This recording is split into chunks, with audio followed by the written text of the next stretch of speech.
Hey y'all, it's Dr. Shamanda. Welcome back to my channel.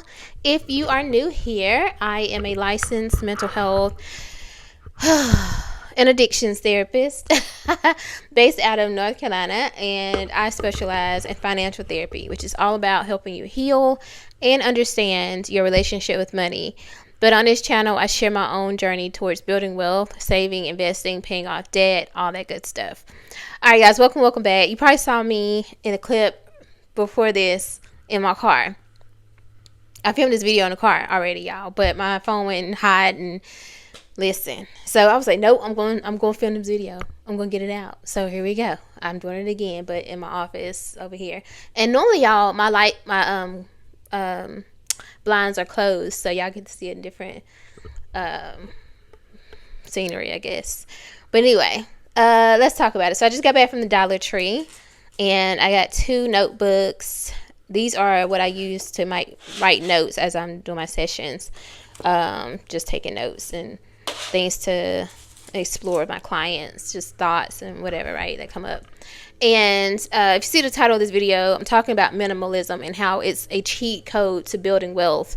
And Dollar Tree, frugal, minimalism, it all goes together. And I'm not selling Dollar Tree, anything like that. I mean, I probably own some stock, more than likely, in my ETFs or something like that. But other than that, anyway, y'all, I share that because, part of minimalism is about, number one, creating margin in your budget, right? Creating space in your budget, in your home, in your schedule, and all that. But specifically in your budget. So y'all have heard me share how, like in my budget videos, I'll share how, I had this budgeted for food, but I didn't spend all of it, so I transferred $15.65 over to my savings goal or savings account, things like that. So when you're a minimalist, not just with food, but like anything, you may find that you're not spending as much, and that certain things don't necessarily matter to you as much, and so you're saving more. And if you want to build wealth, that's how you can do it. So you use the money that you're saving from being a minimalist and having that margin in your budget, because you're not buying everything that comes out or everything that's in style.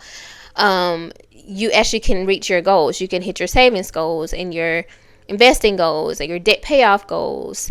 And that's one way to do it. So you find the margin in your budget, but you find that by practicing minimalism, by not buying everything that is available to us, right? And so that's just one way. So the next thing I want to say is less stuff equals more money to build wealth. And I kind of talked about that just now, but I just want to say that specifically.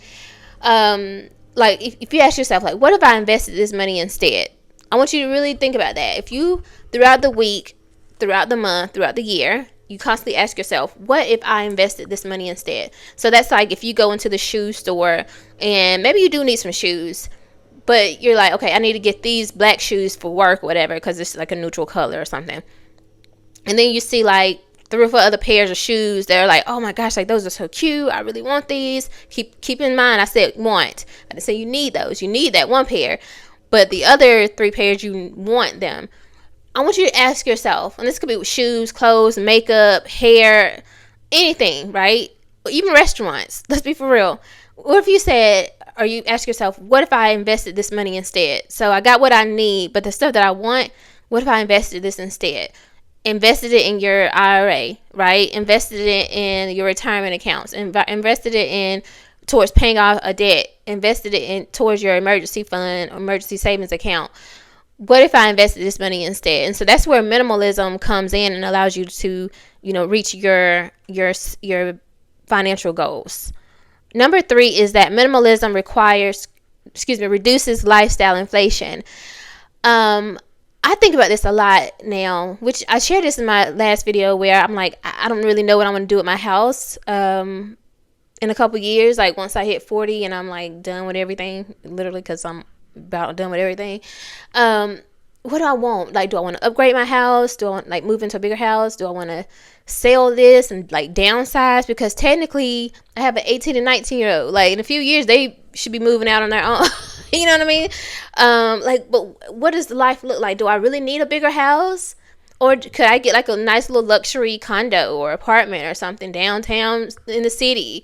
You know what I mean? Instead of upgrading it, right? But obviously, like, societal pressure says, oh, you should always be upgrading. You should be upgrading your car, your phone, your house, everything. You should constantly be upgrading it. Your laptops, everything. You should be constantly upgrading stuff when you get more money. But if you practice minimalism, you're actually going the opposite direction. You're like, you know what? How much longer can I use this thing? When I tell y'all, my phone is like an iPhone 11, I think, 11 Pro or something. And I'm pretty sure we own like iPhone 17 or 18 now. I don't know. I don't keep up with it, but it's probably been time for me to upgrade. But my phone works fine. It's broken. It's cracked all over. Like, y'all don't even want to see my phone. Y'all be like, girl, you taking it too far. But for me, it's working just fine. Literally. And until I just cannot use it anymore, I'm going to keep using it. But that's just one example. I think there is a pressure from the outside to constantly upgrade things when really we don't need to.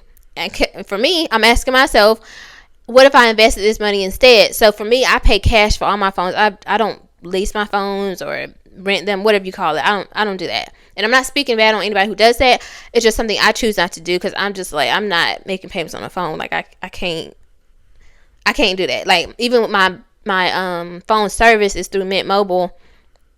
And I make a payment every 3 months, $90 every 3 months. So, and it's my service is just fine. It's no better than, it's no worse than like Verizon or AT&T or any other service. Like, literally, I think they're actually through T-Mobile. So, just fine. So I'm not upgrading my phone, but technically most people would expect me to. And if I do, I'm going to have a savings account that's just for that. So I do plan to start a savings account or sinking fund for a phone upgrade because I do want like a higher quality phone and probably better camera and all that kind of stuff. Plus, it's a business expense because I use my phone to film my videos, if y'all didn't know. So this is my phone. But at the end of the day, you want to ask yourself, like, as my income increases, am I also increasing my spending? And what could I do with this money instead? Or what if I invested this money instead? Okay. Number 4 is minimalism helps us buy intentionally. So you want to ask yourself, does this thing add value to my life? Do I really need this? I am a person who I like blank spaces. Like even my home office here, which I have a 4-bedroom house. One of my bedrooms is an office, home office, which is where I'm at now. And it's pretty bland in here. I have my bookshelf. I have my posters on the wall, which is all about paying off debt. Like y'all see one right here. I have my desk over here. My monitor over there. This is my laptop right here. And I bought these things through business expenses. But other than that, like, that's it. Like, I could get a rug in here. I'd probably get another, like, bigger bookshelf. There's other things that I probably could have. I could have some lamps in here, some more wall decor. I could probably get my office wall painted. There's all kind of stuff that I could do. But it's like, realistically, how is that really that important? Or could I use that money to invest, right? Like, so at the end of the day, be very intentional about what you spend your money on and how you spend your money, right? And ask yourself, does this add value and do you really need it? Okay. Last but not least, I want to just say how if you do practice minimalism, it's really all about freedom, right? Wealth is about freedom, not stuff, right?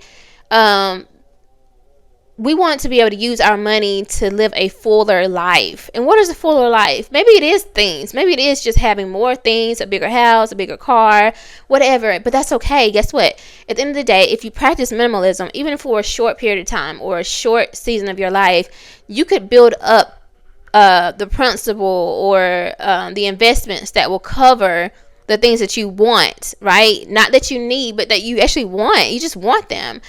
So, for example, I do want an SUV. period, because I'm short. I got short girl complex. I'm 5'1", y'all. I'm tiny. Okay, I am very petite. I don't know if y'all know that or not, but I'm very petite, and I miss sitting up high in my SUV. I got a little sedan right now, but I want my SUV. Okay, I do technically want a bigger house. I want a home gym. I want everything. But I'm like, I can wait on that. And in the meantime, I can build up my investments. I can pay off debt. I can save. And those things can actually create income that can allow me to buy those things and pay for those things without depriving myself of my financial goals, right? And so that's kind of how we can think about it. So if your goal and freedom looks like traveling, retiring early, having flexibility, enjoying experiences in life, having a peace of mind, not necessarily having a boss for the rest of your life, retiring early, if it requires any of those things, or that's what you want out of life, I want you to really take a moment and consider practicing minimalism. Again, it doesn't have to be forever, but I can just say that like the year or two that I practice minimalism, which really is just who I am naturally. I'm not as bad as I used to be, not as extreme. But y'all, that's how I got to where I'm at now in such a short period of time. I'm not even gonna hold you. Being a minimalist is the cheat code to building wealth. People don't talk about that enough, because in society or social media, it's all about being flashy. But you really need to lock in for a season of your life at least, and downgrade your life a little bit, not get out, like buy everything that you want, and use that money wisely, invest it, save it, pay off debt, and you'll see that you can actually have all the things that you want. And this doesn't have to be your lifestyle. Some people are just naturally minimalist like me. I just really don't like a lot of stuff. I like high quality stuff, nice stuff, but I don't like a lot of stuff, right? And I know that I can have everything that I desire out of life because I do practice this, and I can shift like the spectrum of it. Okay, I'm going to be extremely minimalist, or I'm going to be like borderline extravagant. You know what I'm saying? But I get to choose because of the decisions that I make, and I want you to just really think about that. Yeah, that's it. All right, guys, I hope you like this video. If you do, like, comment, subscribe, share, and let me know what you think about minimalism. Have you ever practiced it? Do you think it's crazy? And like, absolutely not. I'm trying to live my best life, baby. YOLO. You only live once. Whatever you think. I'm curious to know how you feel. Seriously. All right, guys, I hope you like this video. Please like, comment, subscribe, share, and I'll see you guys in the next one. All right, bye.